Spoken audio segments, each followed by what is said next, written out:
Member for Mico North. Thank you, Mr. Speaker. I wish to lend my support to and for this initiative, as it is one that speaks to the heart of the people, the hearts of the people of this nation, and which I must also indicate speaks to the heart of the people of Mico North, especially the young sportsmen and sportswomen. Mr. Speaker, allow me to reminisce for a moment that it was only a couple years ago that as a child I have very vivid recollections of hot ice and hurricane playing on the Mico playing field.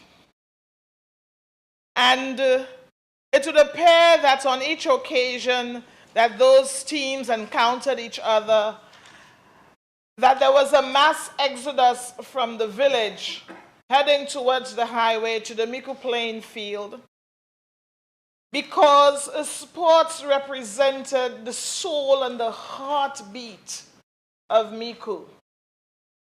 And we used to quip that should there be a fire in the village, who would be left to out the fire? In Creole, we used to say, but they say, si l'agneau di fait en villa, la pa weste pièce moun en villa pour ten di faire.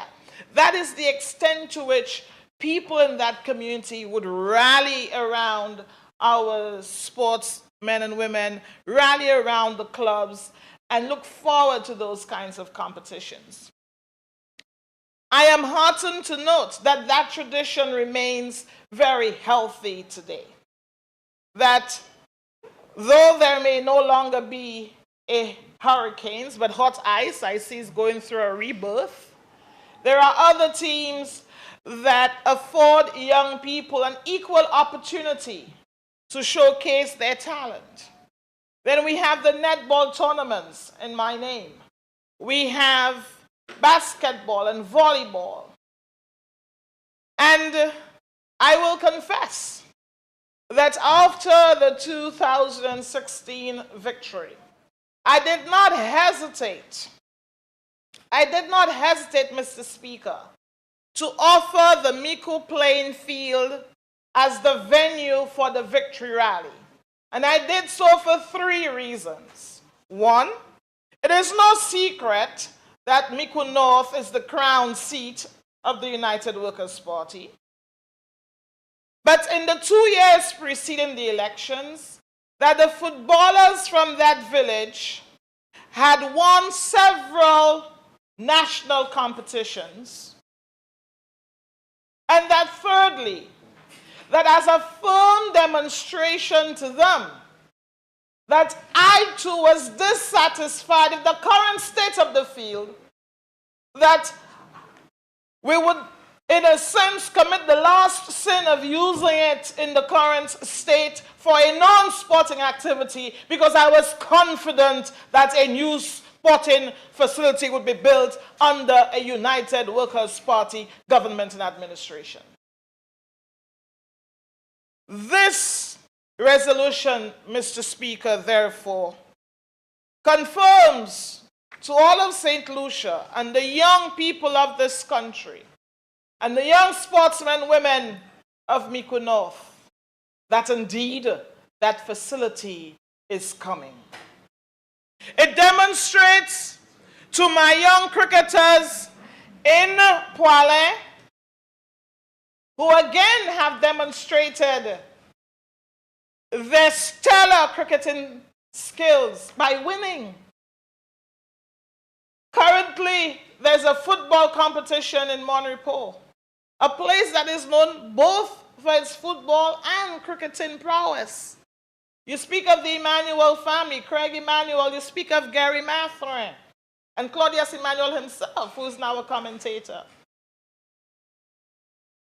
You come to Mico Village, and you know the kind of record we've had, not only with Black Heart all the various local competitions, but also nationally as well. And Mr. Speaker, it tells me, therefore, that the commitment that I made in that first encounter with the Youth and Sports Councils of Monrepo and Micoud, that we would do something about the sporting facilities, that I see that demonstrated here in part.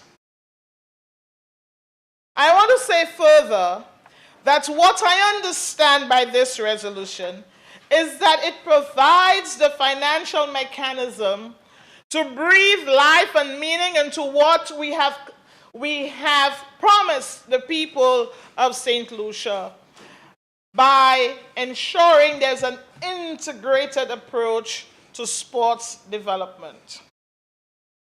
That not only are we speaking about the rehabilitation or construction of sporting facilities, but we are also paying equal attention to the science of the sports. I'm not a sports expert by any definition. I speak as a lay person and enthusiast. But I can say to you, Mr. Speaker, that we understand fully, and we've heard the stories of a Darren Sammy or Laverne Spencer who had to, in a sense, defy all of the odds to make it. And the question has been asked for eons. Where is that facilitative structure, that environment that can scout the talent early and facilitate their professional growth and development until such time as they can be catapulted onto the international stage? I know that there are more Darren Sammys and Laverne Spencers in our midst, in the primary schools and in the secondary schools. And that is why, closely related to the emphasis on building new physical infrastructure or rehabilitating existing sporting infrastructure, that equal attention is being paid to providing an academic and professional route to the development of our young sportsmen and women in this country. That it need not be that the elites make it because their families can finance their hobbies into professional sports, so to speak, or that some people have to really hike their way through to the top, but that we proactively, purposefully, and strategically ensure that within the education system, we facilitate the development of young sportsmen and women by diversifying, by expanding the curriculum to allow for a professional stream for sportsmen and women. Creating a pathway for sportsmen and women in the same way that we create pathways for accountants and nurses and teachers. That if it is a child's proclivity or divine calling is to become a sportsman woman, that child does not find him or herself being marginalized within the traditional education system, but that provision is being made for that child as well.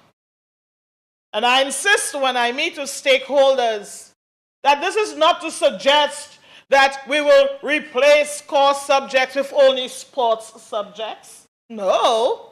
What we're saying is that we will retain the core subjects because graduates need to have some core competency in English, language, math, etc.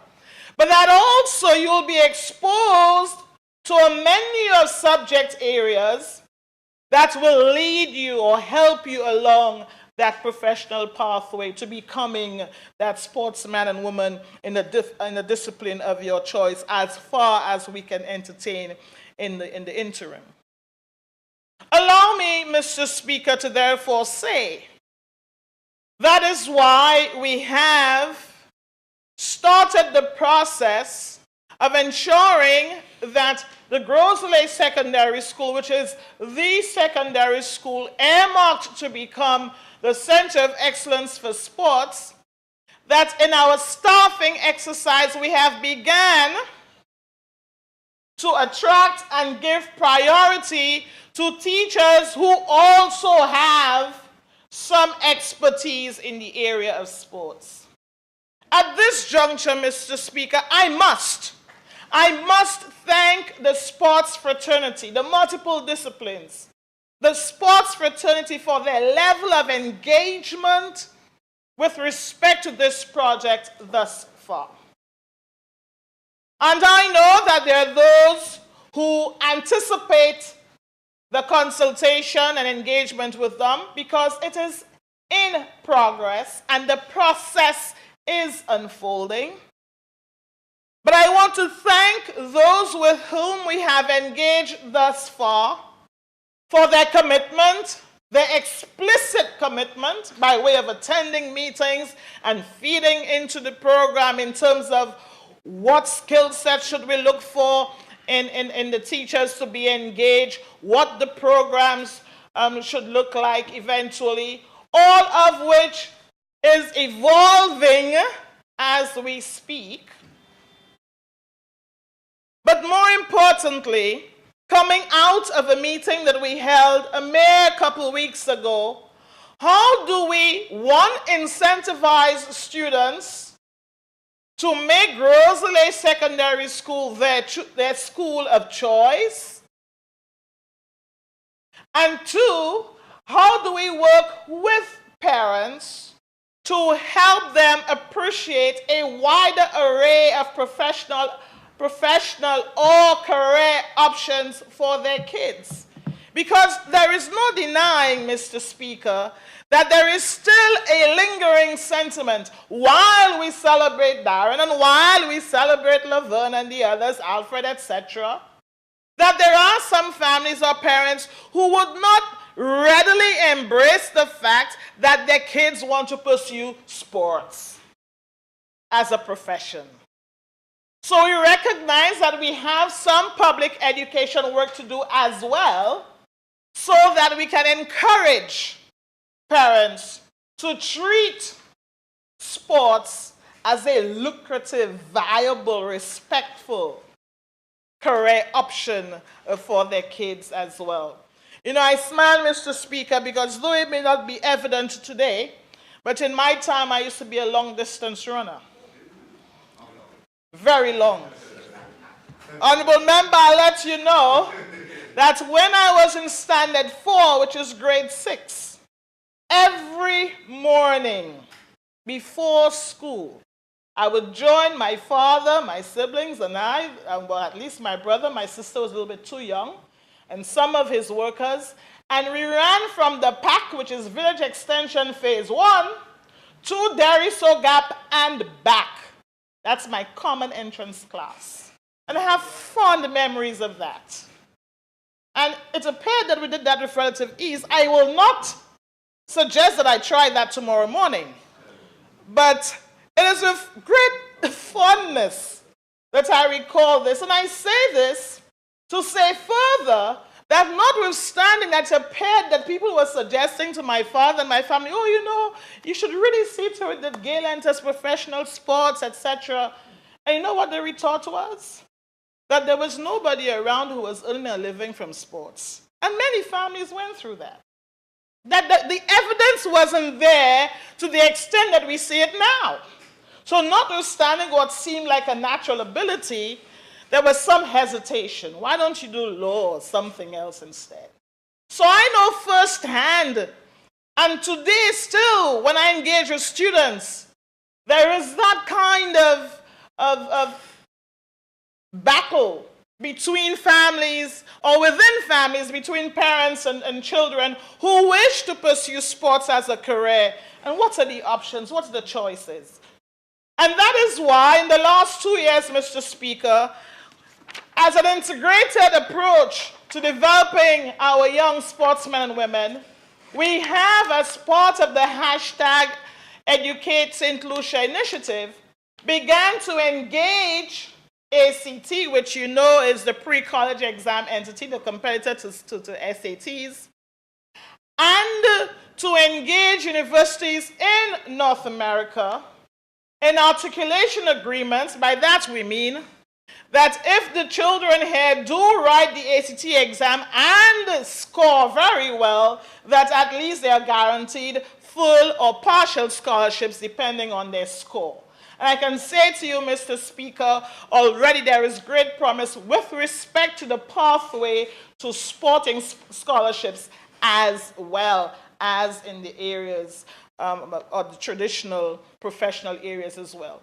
So from where I sit, an integrated approach is what I see unfolding here, and I want to applaud that.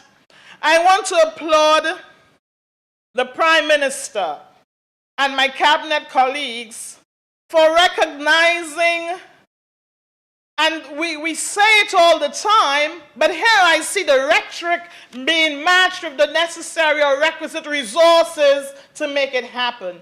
And that is, sports can serve as the glue in communities. Sports can help with soft skills development in the areas of team development and, very importantly, conflict resolution. Something that right now it irks us to our core to see the degree of violence, and sometimes over very simple things that could have easily been resolved. The importance of sports in honing those skills cannot be underestimated. I also therefore want to say that whereas, and that's the honesty and that I bring to this debate, to say that whereas the emphasis with respect to the Center of Excellence on Sports is at the secondary school level, all of us in this Honorable House know that if we can catch them early, to use a colloquial phrase, if we can catch them early while their bones are soft, their minds are still young and malleable, and we can influence them before, in other words, before they develop bad habits, that we have a better chance of making professional athletes out of them. I want to underscore the importance of instruction and professional training for the persons who will be involved in the whole gamut of activities, whether it be a nutritionist, physiotherapist, counselor, psychologist, etc., that facility or that aspect too is receiving the level of attention that it deserves. I really need to shout out at the top of my voice about what is going to happen with the Mico playing field, and in particular the swimming pool.